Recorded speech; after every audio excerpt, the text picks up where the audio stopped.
Hello everyone, তো এই ভিডিওতে আমি দেখাবো যে কোনো টেন্ডার রাউটারকে আমরা কীভাবে রিপিটার হিসেবে ইউজ করতে পারি। তো আমি যদি আমার ওয়াইফাইতে যাই, দেখা যাবে এখানে আমার দুইটা রাউটার রয়েছে। একটা হলো টেন্ডা 1, এটা হচ্ছে আমার মেইন রাউটার। আর একটা যেটা রয়েছে টেন্ডা ক্যাট 80, এটা হচ্ছে আমার সেকেন্ডারি রাউটার। তো এই সেকেন্ডারি রাউটারটাকে আমি এখন আমার রিপিটার হিসেবে ইউজ করব। তো রিপিটার হিসেবে ইউজ করার সেটআপের আগে আমাদেরকে রাউটারটাকে রিসেট করে নিতে হবে। রিসেট করার জন্য আমরা যদি এই রাউটারকে পিছনের সাইডে দেখি, এখানে ছোট্ট একটি ব্ল্যাক কালারের বাটন আছে WPS বা রিসেট নামে। এই বাটনটাকে আমরা 10 সেকেন্ড চেপে ধরবো, তাহলে রাউটারটি অটোমেটিক রিসেট হয়ে যাবে। দেন আমরা যেটাকে ওয়াইফাইয়ের রিপিটার হিসেবে ইউজ করতে যাচ্ছি সেই রাউটারটা কানেক্ট করে নিব।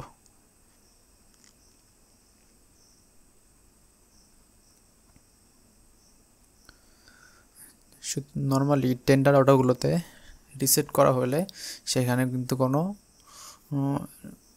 পাসওয়ার্ড থাকে না। তো আমি প্রথমেই রাউটারটাকে কানেক্ট করে নিলাম। এবার আমি চলে যাব রাউটারের অ্যাডমিন প্যানেল, সেটা হচ্ছে টেন্ডার ক্ষেত্রে tendawifi.com। তো যে কোনো ব্রাউজারে এসে আমি tendawifi.com লিখে এন্টার করব। দেন আমাদেরকে সেটআপ পেজে নিয়ে চলে আসবে। এখান থেকে আমরা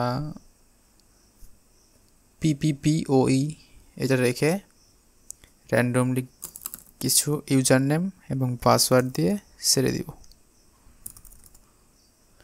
এরপর আমাদেরকে বলতেছে ওয়াইফাই নেমতে আমি এই রাউটারটাকে রিপিটারটাকে আমি কি নামে দিতে যাচ্ছি সেটা লিখব।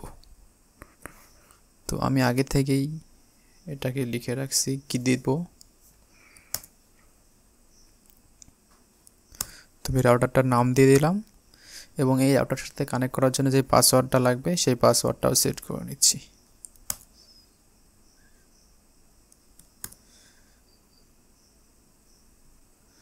দেন আমাদেরকে সেভ দেখাবে।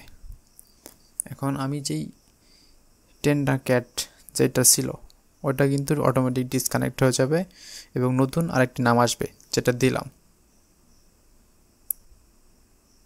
তো সেইটাতে আমি কানেক্ট করে নিব। এবার কানেক্ট করার পর আবার এই পেজটাকে রিফ্রেশ করব।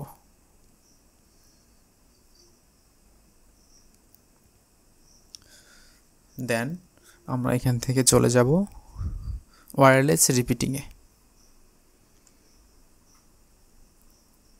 এখান থেকে সিলেক্ট করব ইউনিভার্সাল রিপিটার।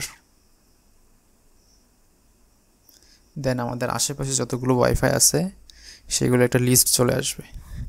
এখান থেকে আমি যেই ওয়াইফাইটাকে রিপিট করতে চাচ্ছি আমার মেন রাউটার সেটাকে সিলেক্ট করব এবং সেই মেন ওয়াইফাইয়ের পাসওয়ার্ডটা দিয়ে দিব।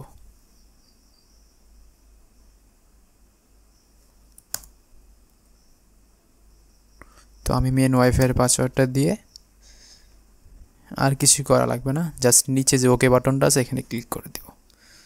দেন আবার ওকে, তাহলে আমাদের রাউটারটা রিবুট হয়ে নতুন করে আবার স্টার্ট হবে। জাস্ট কিছুক্ষণ ওয়েট করব।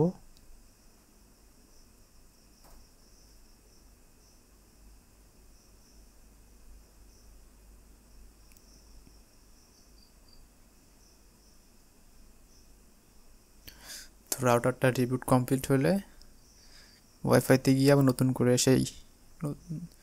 ওয়াইফাইতে গিয়ে আবার কানেক্ট করব। এখন যদি আবার রিফ্রেশ করি,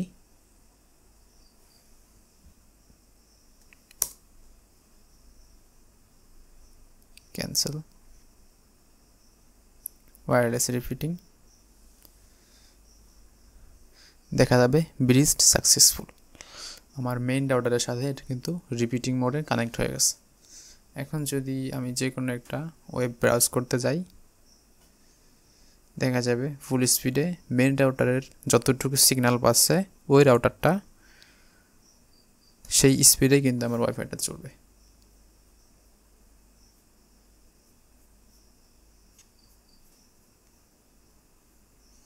তো এই ছিল আজকের ভিডিও। এইভাবে আপনারা খুব সহজেই যে কোনো টেন্ডার রাউটারটাকে রিপিটার মোডে ইউজ করতে পারেন। তো ভিডিওটি ভালো লাগলে লাইক কমেন্ট করবেন এবং চ্যানেলটি সাবস্ক্রাইব করে পাশে থাকবেন। ধন্যবাদ।